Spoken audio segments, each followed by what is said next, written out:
नमस्कार। गर्भावस्था जीवनको एउटा खास निकै संवेदनशील समय हो नि। तर कहिलेकाहीँ अब कामले गर्दा होस् वा घर परिवारकै कारणले लामो यात्रा गर्नुपर्ने हुन सक्छ। हो त। आज हामी यस्तै विषयमा कुरा गर्दैछौँ। गर्भावस्थामा यात्रा कति बेला सुरक्षित हुन्छ अनि कहिले चाहिँ जोखिमपूर्ण हुन सक्छ। एकदमै सान्दर्भिक विषय हो र यो निर्णय लिँदा के कुरामा ध्यान दिने त?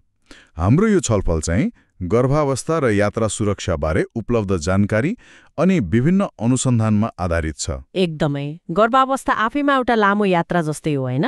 त्यसमाथि अर्को भौतिक यात्रा थपिँदा त विचार पुर्याउनै पर्यो। हो नि। खासमा कुन चरणमा यात्रा गरिँदैछ भन्ने कुराले धेरै फरक पार्छ। गर्भावस्थाको त्रैमासिक अवधि अनुसार हेर्दा अलि प्रष्ट हुन्छ। त्यसो भए पहिलो त्रैमासिकबाटै सुरु गरौँ न त। मतलब पहिलो 12 हप्ता। यो समय त निकै नाजुक मानिन्छ है। स्रोतहरूले पनि यसमा जोड दिएका छन्। हो। शरीरभित्र कति ठूलो परिवर्तन भइरहेको हुन्छ हैन? थकान, वाकवाकी लाग्ने, यी त सामान्य नै भए। एकदम।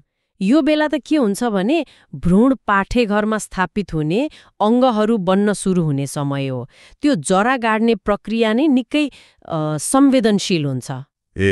अनि स्रोतहरूले के देखाउँछन् भने यही संवेदनशीलताले गर्दा लामो यात्रा, खास गरी धेरै धपेडी पर्ने खालको गाह्रो यात्राले चाहिँ गर्भपतनको जोखिम सामान्य अवस्थाभन्दा केही बढाउन सक्छ। ओहो। त्यसैले डाक्टरहरू पनि अत्यावश्यक नै छैन भने यो बेला लामो यात्रा नगर्नुस् भन्नुहुन्छ। लामो वा कठिन यात्रा भन्नुभयो नि, त्यो भनेको कस्तो? के छोटो दूरीको यात्रा पनि नगर्ने त? यसबारे केही छ कि स्रोतहरूमा? स्रोतहरूले सामान्यतया पहिलो त्रैमासिकमा धेरै नै सावधानी अपनाउनु पर्छ भन्छन्। तर यसको मतलब फेरि पुरै यात्रा नै बन्द गर्नुपर्छ भन्ने चाहिँ होइन। हो र? डाक्टरसँग सल्लाह गरेर अनि स्वास्थ्य अवस्था ठिक छ भने छोटो दूरीको आरामदायी, धेरै धपेडी नहुने यात्रा त गर्न सकिन्छ होला। तर मुख्य कुरा चाहिँ आफ्नो शरीरको अवस्था र डाक्टरको सल्लाह नै हो। बुझियो। अब दोस्रो त्रैमासिकको कुरा गरौँ। 13 देखि 28 हप्ता। यसलाई त धेरैले यात्राको लागि गोल्डन पिरियड भन्छन् नि हैन? अलि सुरक्षित समय हो। धेरै हदसम्म यो कुरा सही हो। यो बेलासम्ममा शरीर गर्भावस्थासँग अभ्यस्त भइसकेको हुन्छ के? पहिलो त्रैमासिकका ती असहज लक्षणहरू जस्तै वाकवाकी लाग्ने, धेरै थाक्ने, ती प्राय कम भइसकेका हुन्छन्। ठीक।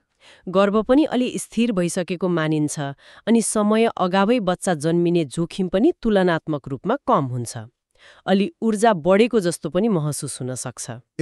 त्यसैले यदि यात्रा गर्नै पर्ने छ वा रहर छ भने यो समय चाहिँ उपयुक्त मानिन्छ।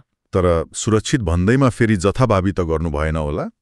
लामो यात्रामा जस्तै प्लेनमा वा गाडीमा घण्टौं बस्नुपर्दा केही खास सावधानी अपनाउनु पर्छ कि? पक्कै पनि। जस्तो बेला बेला उठेर हिँड्नुपर्छ भन्छन् नि, त्यो आरामका लागि मात्रै हो कि अरू नै कारण छ?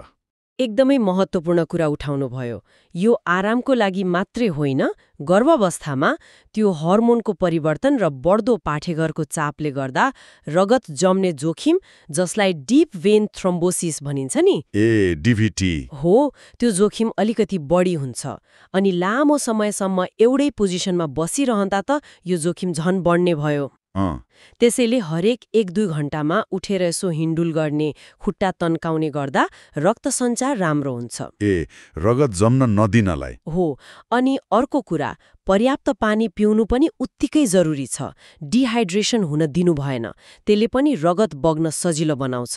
कति स्रोतले त लामो हवाई यात्रामा कम्प्रेसन मोजा लगाउन पनि सुझाउँछन्। यो त निकै महत्त्वपूर्ण जानकारी भयो। अब लागौं तेस्रो त्रैमासिकतिर। 29 हप्तादेखि बच्चा नजन्मुन्जेलसम्म। यो बेला त शरीर निकै गहरो भइसकेको हुन्छ। यात्रा पक्कै पनि चुनौतीपूर्ण हुन्छ होला है? निश्चित रूपमा। पेट निकै ठूलो भइसकेको हुन्छ, शरीर गहरो लाग्छ, कहिलेकाहीँ सास फेर्न अलि गाह्रो हुने, ढाड दुख्ने यस्ता समस्याहरू सामान्य नै हुन्। हो नि। अनि स्रोतहरूले के औल्याउँछन् भने यस्तो अवस्थामा लामो यात्राको तनाव, त्यो शारीरिक धपेडीले समय अगावै बच्चा जन्मिने, मतलब प्रिमेच्योर लेबरको जोखिम बढाउँछ। प्रिमेच्योर लेबर नै हो। यही कारणले गर्दा त धेरैजसो एयरलाइन्सहरूले पनि गर्भावस्थाको 36 हप्ता कटेपछि यात्रा गर्न कि दिँदैनन् कि त विशेष डाक्टरको कागज माग्छन्। अनि यात्राको माध्यमले पनि फरक पार्छ कि, जस्तै चिल्लो बाटोमा रेलमा जानु र कच्ची बाटोमा गाडीमा जानु तेस्रो त्रैमासिकमा। पक्कै फरक पार्छ। धेरै हल्लाउने, झट्का लाग्ने यात्रा, जस्तै तपाईँले भन्नुभयो कच्ची बाटोमा गाडीको यात्रा, त्यो बढी जोखिमपूर्ण हुन सक्छ। स्वाभाविकै हो। अनि अर्को महत्त्वपूर्ण कुरा के हो भने तपाईँ जाने ठाउँमा राम्रो स्वास्थ्य सुविधा छ कि छैन। तेस्रो त्रैमासिकमा खास गरी अन्तिम हप्तातिर स्वास्थ्य सेवा सजिलै नपाइने दुर्गम ठाउँतिर त नजानु नै बेस हुन्छ।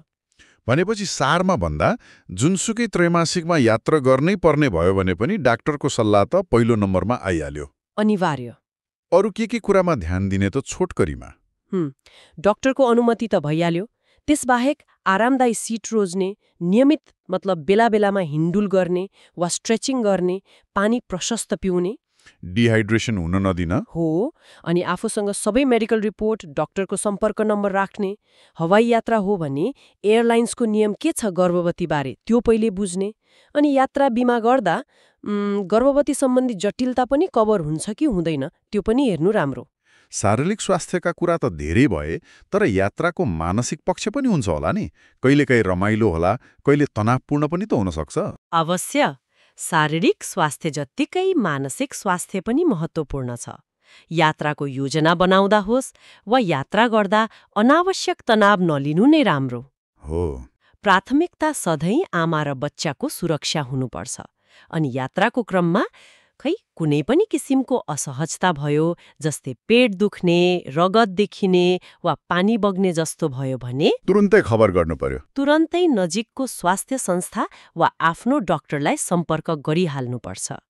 आफैलाई दोष दिनुभन्दा सतर्क रहनु महत्त्वपूर्ण छ। आजको यो विमर्शबाट के प्रष्ट भयो भने गर्भावस्थामा यात्रा गर्नै नसकिने भन्ने होइन, तर यसको सुरक्षा र सहजता चाहिँ कुन त्रैमासिक हो, आफ्नो स्वास्थ्य कस्तो छ अनि कस्तो सावधानी अपनाइन्छ यी कुरामा भर पर्छ। हो। दोस्रो त्रैमासिक अलि सजिलो भए पनि हरेक चरणमा डाक्टरको सल्लाह र सतर्कता त अनिवार्य नै रहेछ। एकदमै। र अन्त्यमा एउटा प्रश्न सोचाइको लागि छोडेर जाउँ न त। गर्भावस्थामा यात्रा गर्ने कि नगर्ने भनेर निर्णय लिँदा बाहिरी दबावहरू हुन्छन् नि, कामको होला, समाजको होला, ती दबाव र आफ्नो स्वास्थ्य अनि बच्चाको सुरक्षा बीच कसरी सन्तुलन मिलाउने? हो, यो महत्त्वपूर्ण प्रश्न हो। यो सन्तुलन खोज्नु नै सायद सबैभन्दा ठूलो चुनौती हो, जसमाथि हरेक गर्भवती व्यक्ति र उहाँहरूको परिवारले गहिरो विचार गर्नुपर्छ।